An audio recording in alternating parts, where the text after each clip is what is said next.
Shalom sahabat inspirasi, kembali lagi bersama saya Karina Marbun sebagai host, dan pada malam hari ini kita akan membahas tema-tema yang menarik sama seperti sebelumnya, bahwa program Inspiring Talk membahas tentang tema-tema yang menarik, di mana Inspiring Talk ini membangun kita untuk lebih dekat kepada Tuhan, mengenal apa yang perlu kita jauhi, apa yang perlu kita lakukan, bahkan banyak hal yang dibahas dalam Inspiring Talk ini.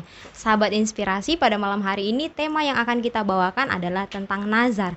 Mungkin sahabat inspirasi yang ada di rumah atau dimanapun pernah mendengar kata nazar, atau barangkali di antara sahabat inspirasi ada yang sedang bernazar atau masih ragu tentang nazar ini. Nah, malam hari ini kita akan bahas tentang nazar, dan kita masih ditemani oleh Kak Joshua Sibarani. Shalom Kak Jo. Shalom Karina, shalom sahabat inspirasi. Saya percaya kita semuanya diberkati oleh Tuhan.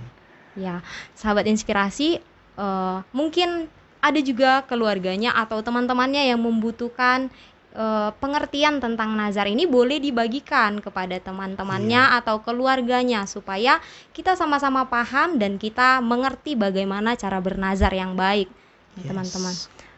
Kak Jo, menurut Kak Jo nih, atau pemahaman sejauh Kak Jo membaca Alkitab, apa sih kata Alkitab terkait perspektif Alkitab tentang nazar, Kak Jo? Kalau kita baca Alkitab itu tentang nazar itu paling banyak dituliskan dalam Perjanjian Lama, ya kan? Iya, Kak. Ada beberapa nazar yang terkenal seperti nazar Yefta, nazar Hana, ya kan? Iya. Nah, apa nazar gitu kan ya? Nah, nazar dalam perspektif Alkitab itu adalah sebuah janji yang kita sampaikan kepada Tuhan. Ya, jadi janji yang disampaikan kepada Tuhan, bukan manusia. Karena kalau janji yang disampaikan kepada manusia itu tidak lagi dikatakan nazar.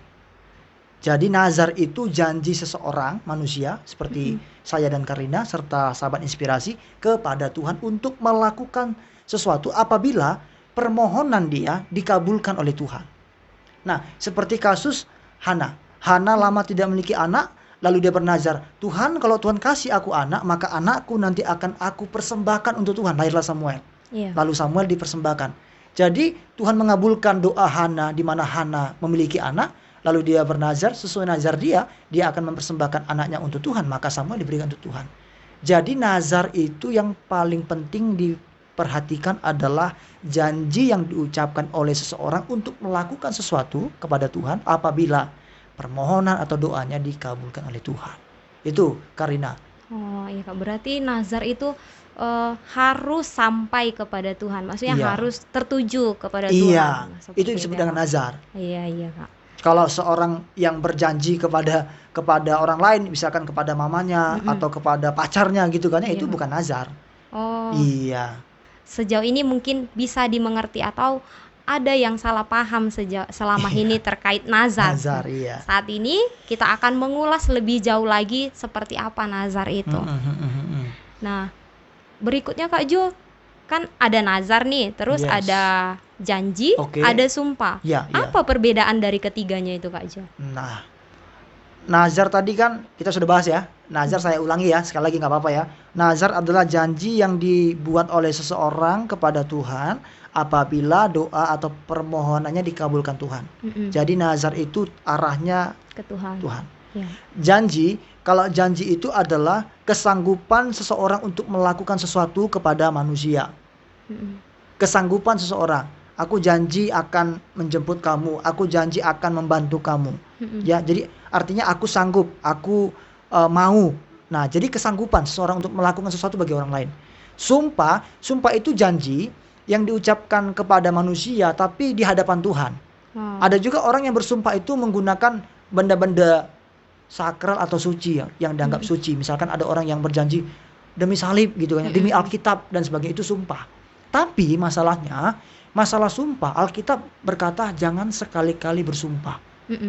Jadi di Alkitab nazar tertulis, ya kan? Alkitab tidak melarang dan tidak mengharuskan kita bernazar, gitu kan ya. Tapi sumpah, mengenai sumpah kita dikatakan jangan sekali-kali bersumpah. Berarti sumpah nggak boleh. Aku bersumpah demi Tuhan, gitu kan? Aku bersumpah demi langit dan bumi. Aku bersumpah demi nenek moyangku dan sebagainya. Itu tidak diperbolehkan oleh Tuhan. Karena Kalau kita berkata, jika ya, katakan ya. Jika tidak, katakan tidak. Nggak perlu bersumpah. Nah, mengenai janji, Alkitab tidak melarang orang berjanji.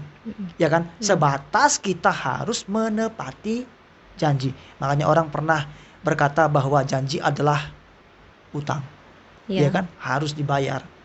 Kalau kita berjanji kepada seseorang atau orang lain, kita harus memenuhi janji kita. Itulah perbedaannya, Karlina.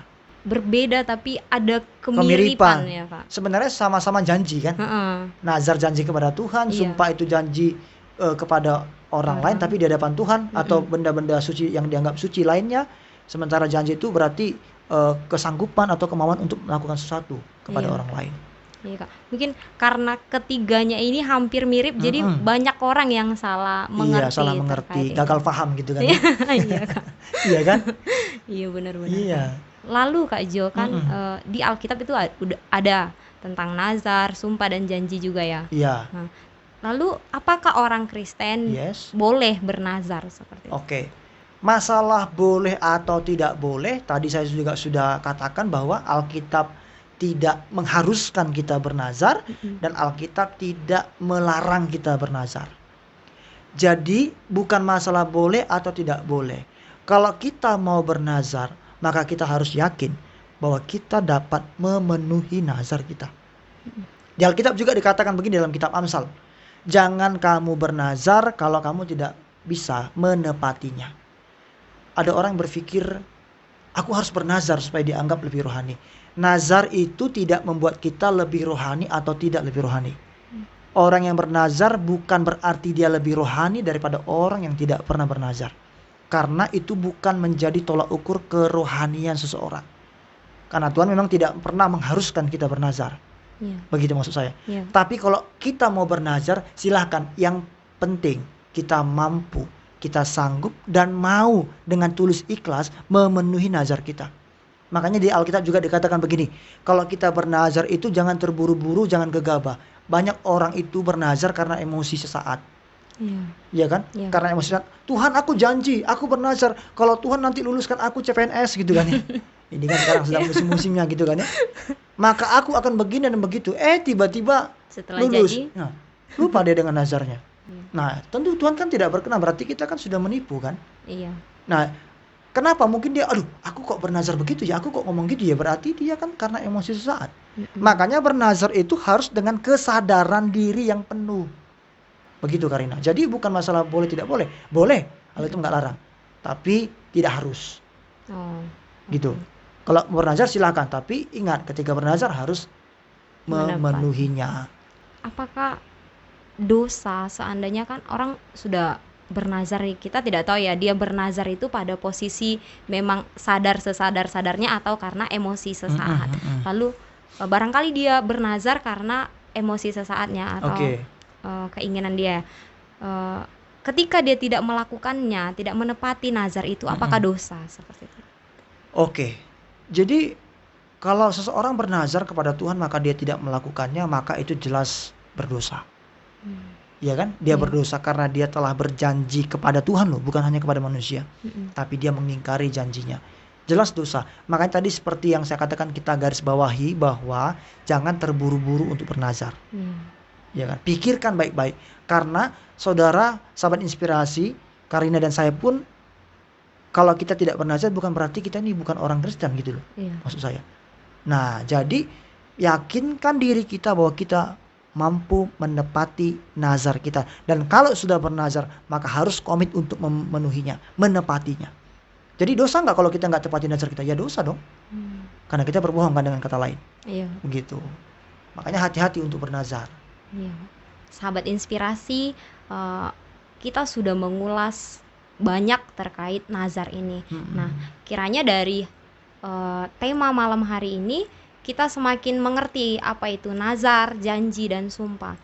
Nah, jika teman-teman mau bernazar, kiranya bernazar dengan kesadaran penuh dan tahu bahwa sanggup, dengan kesadaran bahwa sanggup untuk menepati janji nazar itu, sehingga tidak menimbulkan dosa ketika tidak bisa melakukannya.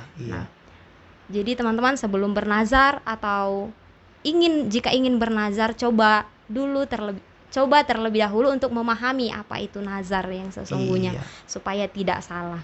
Nah, sahabat inspirasi, mungkin sahabat inspirasi punya kerabat yang membutuhkan video ini, mungkin boleh dibagikan kepada mereka supaya kita sama-sama mengerti apa itu nazar dan bagaimana bernazar yang baik.